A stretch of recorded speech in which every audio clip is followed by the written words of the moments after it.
नमस्कार। Bihar police SI परीक्षा की तैयारी में बिहार के भूगोल को समझना बहुत ही जरूरी है, क्योंकि यहाँ से सीधे सीधे सवाल बनते हैं। तो आज हम इस विषय को एक अलग नजरिए से समझेंगे, और वो नजरिया है बिहार की सबसे बड़ी चुनौती यानी बाढ़ का। चलिए, बिहार के भूगोल के इस बेहद अहम अध्याय को शुरू करते हैं। 29 लाख। जी हाँ, 2.9 मिलियन। ये आंकड़ा है 1987 की बाढ़ में बर्बाद हुए घरों का, सिर्फ एक साल में। ये कोई मामूली संख्या नहीं है, बल्कि ये हमें उस चुनौती का अंदाजा देती है जिसे हम आज समझने वाले हैं।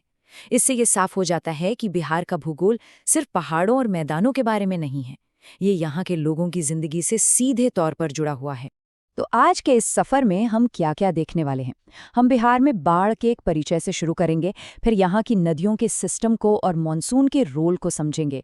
इसके बाद हम देखेंगे कि बाढ़ का असर कैसा होता है, इससे निपटने के क्या उपाय हैं, और आखिर में परीक्षा के लिए सबसे जरूरी पॉइंट्स को दोहराएंगे।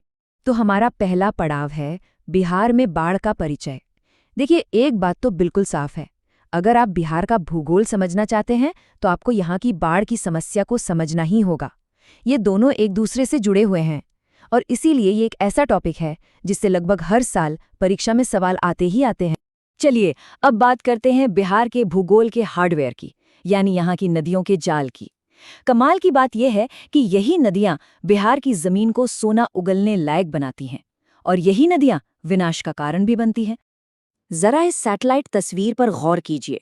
आप साफ साफ देख सकते हैं कि बिहार में नदियों का कैसा घना जाल बिछा हुआ है।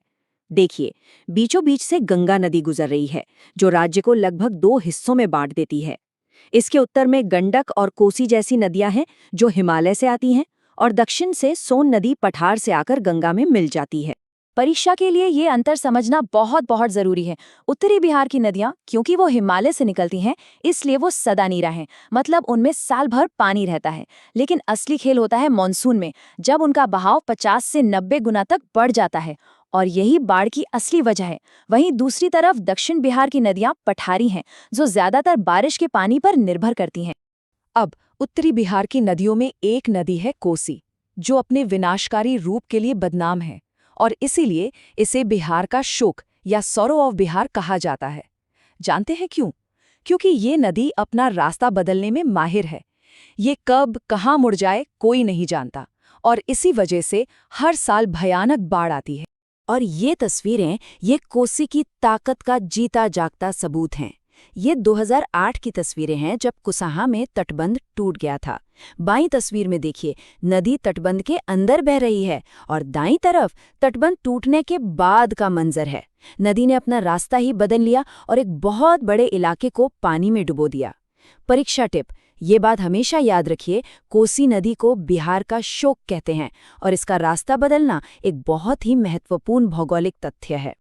अच्छा, तो अगर नदियां बिहार के भूगोल का हार्डवेयर हैं, तो इसका सॉफ्टवेयर क्या है? वो है मानसून। यही मानसूनी बारिश इन नदियों में इतना पानी लाती है कि बाढ़ के हालात बन जाते हैं। आइए जरा इसके पैटर्न को समझते हैं। इस टेबल पर एक नज़र डालिए। आप देखेंगे कि बिहार की कुल सालाना बारिश, जो करीब 1192 मिलीमीटर है, उसका एक बहुत बड़ा हिस्सा, लगभग 1017 मिलीमीटर, सिर्फ 4 महीनों में, यानी जून से सितंबर के बीच हो जाता है। सारा खेल इसी दक्षिण पश्चिम मानसून का है। इतनी ज्यादा बारिश का इतने कम समय में होना ही बाढ़ की एक बड़ी वजह है। तो निचोड़ ये है कि बिहार की लगभग 85% सालाना बारिश सिर्फ 4 महीनों में हो जाती है। अब आप खुद सोचिए, इतने कम समय में जब इतना सारा पानी एक साथ बरसेगा तो नदियों पर कितना जबरदस्त दबाव पड़ता होगा। नतीजा बाढ़। और इस बात को ये 2 नक्शे और भी पक्का कर देते हैं। बाईं तरफ का नक्शा सिर्फ मानसून की बारिश दिखा रहा है, और दाईं तरफ का पूरे साल की। आप देखिए, दोनों का पैटर्न लगभग एक जैसा है। इससे ये साबित होता है कि बिहार का मौसम और बारिश पूरी तरह से मानसून पर ही निर्भर हैं। तो हमने भूगोल और मौसम यानी कारणों को तो समझ लिया। अब चलिए देखते हैं कि इसका असल जिंदगी में असर क्या होता है। इस हिस्से में हम आंकड़ों से समझेंगे कि बाढ़ से कितना नुकसान होता है। ये बार चार्ट 1953 से 2015 तक बाढ़ से हुए आर्थिक नुकसान को दिखा रहा है। आप साफ देख सकते हैं कि समय के साथ ये नुकसान लगातार बढ़ता ही गया है, खासकर पिछले कुछ दशकों में तो बहुत तेजी से। ये बताता है कि बाढ़ सिर्फ एक कुदरती आफत नहीं, बल्कि बिहार के लिए एक बहुत बड़ी आर्थिक चुनौती भी है। और इस नुकसान का पैमाना समझने के लिए जरा इस आंकड़े को देखिए, 57,291 करोड़ रुपए। ये सिर्फ एक साल 2015 में बाढ़ से हुआ कुल नुकसान है। आप अंदाजा लगा सकते हैं कि कितनी बड़ी रकम है। तो सवाल ये उठता है कि इतनी बड़ी चुनौती से निपटा कैसे जाए। तो अब हम समस्या से समाधान की तरफ बढ़ते हैं और देखते हैं कि बिहार में बाढ़ को मैनेज करने के लिए क्या-क्या उपाय और टेक्नोलॉजी अपनाई जा रही हैं। देखिए, बाढ़ प्रबंधन के मोटे तौर पर दो तरीके होते हैं।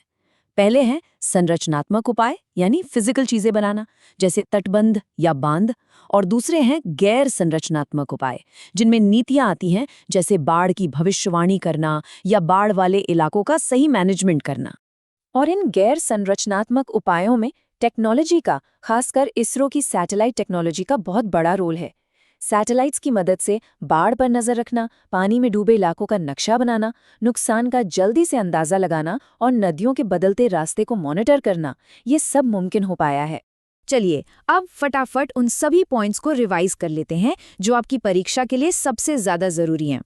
परीक्षा टिप, ये याद रखना है कि उत्तरी बिहार की नदियां जैसे गंडक और कोसी हिमालय से आती हैं और साल भर बहती हैं, जबकि दक्षिणी बिहार की नदियां जैसे सोन और पुनपुन पठारी हैं और बरसाती हैं। ये बंटवारा बहुत जरूरी है। ये एक ऐसा तथ्य है जो आपको मुंह ज़बानी याद होना चाहिए। कोसी नदी को बिहार का शोक कहा जाता है। ये सवाल परीक्षा में आने की बहुत ज्यादा संभावना है। और आखिर में एक और जरूरी बात, बिहार की मिट्टी ज्यादातर जलोढ़ यानी अलूवियल है।